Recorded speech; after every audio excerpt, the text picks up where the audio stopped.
Something catastrophic just happened that the entire world needs to hear about right now. America's most advanced, most critical defense system, the last line of protection standing between safety and total destruction, has been completely wiped out in Iraq. And once you understand what this means, you will never look at global power the same way again. Stay with me, because what I am about to tell you changes everything. Let us talk about what was destroyed. The system that was taken out is called the CRAM. That stands for Counter Rocket Artillery and Mortar. This is not just some ordinary military equipment sitting in a corner somewhere. This is the final shield, the absolute last wall of defense. When everything else fails, when every other layer of protection is gone, the CRAM is what stands between life and death. It is installed at embassies, airports, military command centers, and strategic bases all around the world. Its job is simple but absolutely vital. The moment any incoming rocket, mortar, drone, or short-range projectile is detected, the radar locks onto it instantly, tracks it at incredible speed, and destroys it before it can cause any harm. This system reacts faster than any human being ever could. It is automated, it is precise, it is America's final guarantee of safety for its people and its institutions abroad. And now it is gone, completely destroyed. Before and after images are already circulating, and the scale of destruction is something that stops you cold. This was not a small hit. This was not minor damage that can be repaired overnight. This was total, absolute, devastating annihilation of the system. And when you destroy the CRAM, you are not just destroying a machine, you are destroying the entire concept of American protection in that region. You are saying loudly and clearly that no American facility, no American embassy, no American military base anywhere in the world is safe anymore. Think about what that really means. Every single American embassy across the globe right now is exposed. Without this final defense shield in place, rockets, drones, and missiles can reach any of these locations without being stopped. The last barrier is gone. There is nothing left after this. America has spent decades building a global network of influence, power, and security infrastructure, and right now, piece by piece, that infrastructure is being torn apart in real time. Now, here is where the situation becomes even more alarming. Inside America itself, something very significant is happening that most people are not talking about loudly enough. Investors and billionaires are watching this situation with extreme focus, and what they are doing with their money tells you everything you need to know about where this conflict is heading. These are not ordinary people making guesses. These are individuals with access to private intelligence networks, lobbying firms, insider connections, and teams of analysts whose entire job is to monitor geopolitical risk. They know things before the general public does, and right now, they are moving their money out. Billions of dollars are being quietly transferred away. Some are moving funds to Switzerland, others are choosing Singapore. The Gulf region, which was already seeing capital movement, is now seeing even faster outflows. Why? Because these billionaires understand something that many ordinary people have not yet fully accepted. This war is not going to end quickly. This conflict is not a temporary flare-up that diplomats will cool down in a matter of weeks. This is a deep, structural, multi-front confrontation that has the potential to collapse the American economy. And when the people with the most money and the most information start running, that is not a small signal. That is a massive alarm bell ringing at full volume. Properties are being sold. Assets are being liquidated. Capital is flowing toward neutral, conflict-free zones. Switzerland, traditionally seen as the world's safest financial refuge, is receiving enormous transfers.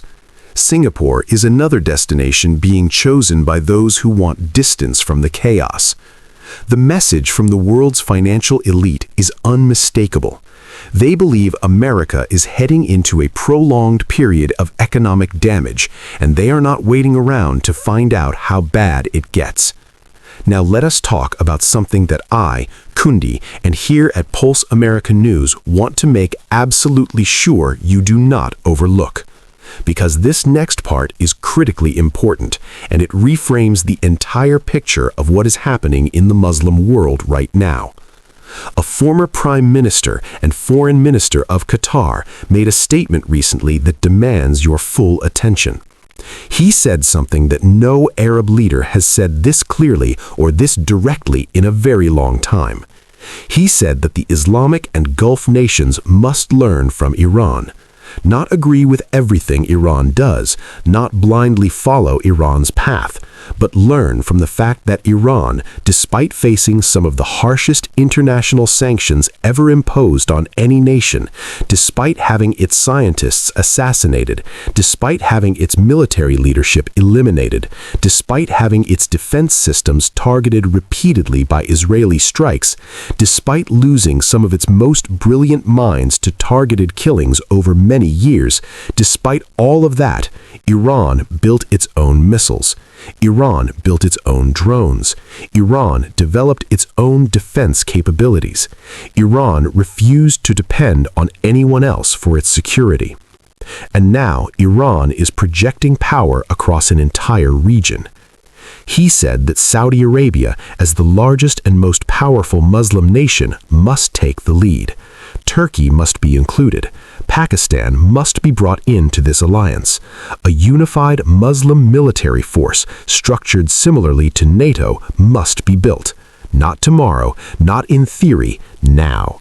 He was direct about why this is necessary. He said clearly that the attacks on Gulf nations are happening because of Israel and because of America's unconditional support for Israel. And he said that Muslims cannot keep depending on a protector that is now visibly unable to protect even its own facilities. This statement is enormous. This is not a fringe voice. This is a former senior leader of one of the most strategically important nations in the Gulf region speaking publicly about the need for Muslim military unity. And he is saying it now, at this exact moment, because the situation on the ground is forcing everyone to face a reality they have been avoiding for years. Let us now look at what is actually happening on the battlefield, because the numbers and the facts are deeply sobering. American soldiers are being hit. Defense systems are being destroyed. The attack on the base in Kuwait left soldiers with severe trauma, with memory loss, with injuries that remind everyone watching that this is not a video game. These are real human beings in real danger, and the systems meant to protect them are failing or being dismantled. Iran is not limiting itself to one front. Oil facilities are being targeted. Ports are under threat. Iranian leadership has made it clear that if their own ports face attack, the entire region will face consequences. American corporate offices and company operations are shutting down across the region. Amazon and other major international companies have begun closing their regional offices. When global corporations start pulling out of an area, the economic damage that follows is not something that recovers easily or quickly. And Iran has made a direct statement that adds yet another terrifying dimension to this conflict. Zelensky reached out to various nations, asking them to help counter Iranian drones being used in Ukraine. He pointed out that Ukrainian forces have been dealing with Iranian drone technology for several years now, and have suffered significant losses because of it. Iran's response was immediate and unmistakable. They said that if Zelensky sends any form of assistance to counter Iranian interests, then Ukraine itself, the entire country, will become a target. Now think about what that means for Russia. Think about what Vladimir Putin has wanted more than anything throughout the Ukraine conflict. He has wanted a second major power to join the fight alongside Russia, to stretch Ukrainian defenses further, to complicate Western calculations, and to change the entire dynamic of the war. And now, without even asking for it, Iran is essentially stepping into that role. Iran is threatening Ukraine directly. Iran is telling Zelensky that any move against Iranian interests will bring consequences to Ukrainian territory. Putin does not need to do anything. The alignment is happening on its own.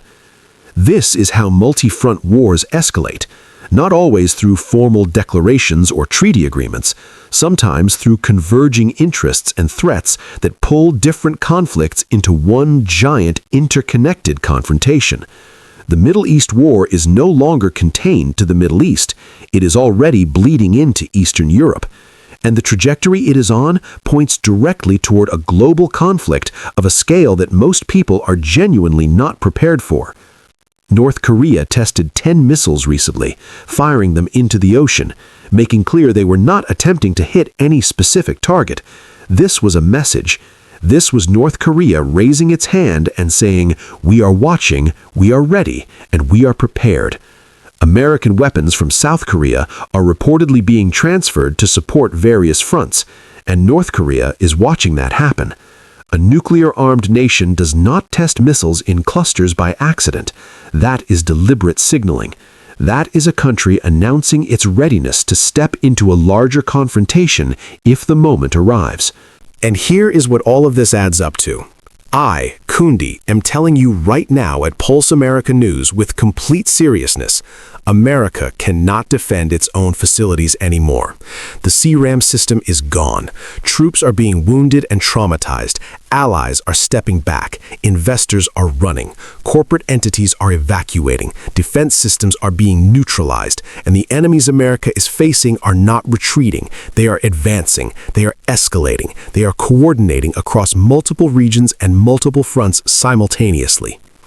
The former Qatari leader was right when he said that Muslim nations can no longer afford to depend on America for their security, because an America that cannot protect its own embassy buildings cannot be relied upon to protect anyone else. The lesson from Iran is painful but undeniable. Iran sacrificed enormously. Nuclear scientists were killed, military commanders were assassinated, defense infrastructure was bombed repeatedly.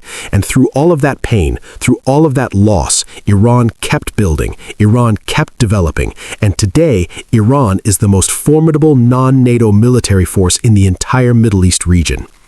For Muslim nations to reach that level of self-sufficiency, the former Qatari leader acknowledged that it will not happen overnight. It took Iran decades of sacrifice to get where it is today. Any serious independent military capability for a coalition of Muslim nations would take a minimum of 10 years of focused, sustained effort, and it cannot be done without external technological partnership. America will not provide it. Israel is completely out of the question. The only realistic partner with the technology, the industrial capacity, and the willingness to engage is China. And that fact alone reshapes the entire global alliance structure as we know it. What we are watching right now is not just a regional war. It is not just a conflict between 2 or 3 nations. It is the beginning of a fundamental restructuring of global power. The world that existed 5 years ago, where American military dominance was assumed and unchallenged, is dissolving in real time. The defense systems are down, the investment capital is leaving, the allies are reconsidering, the enemies are gaining confidence, and the conflict is spreading from the Middle East into Eastern Europe, with Asia watching closely and preparing for whatever comes next. I am Kundi, and here at Pulse America News, we will continue tracking every development as this situation evolves. The situation is deteriorating faster than most mainstream analysts are willing to admit. Every single day brings new shocks. Every single day brings new evidence that the old world order is breaking apart. Every single day, the warning signs grow louder and clearer for anyone paying close attention. The question is not whether this conflict expands further. Based on everything happening right now, expansion is already underway. The real question is how far it goes, how fast it moves, and whether any force on Earth has both the will and the power to stop it before it consumes everyone. Stay informed, stay alert, follow Pulse America News for real analysis, real updates, and real truth about what is happening in this world right now. Share this with everyone you know, because the more people who understand what is actually happening, the better prepared we all are for whatever comes next.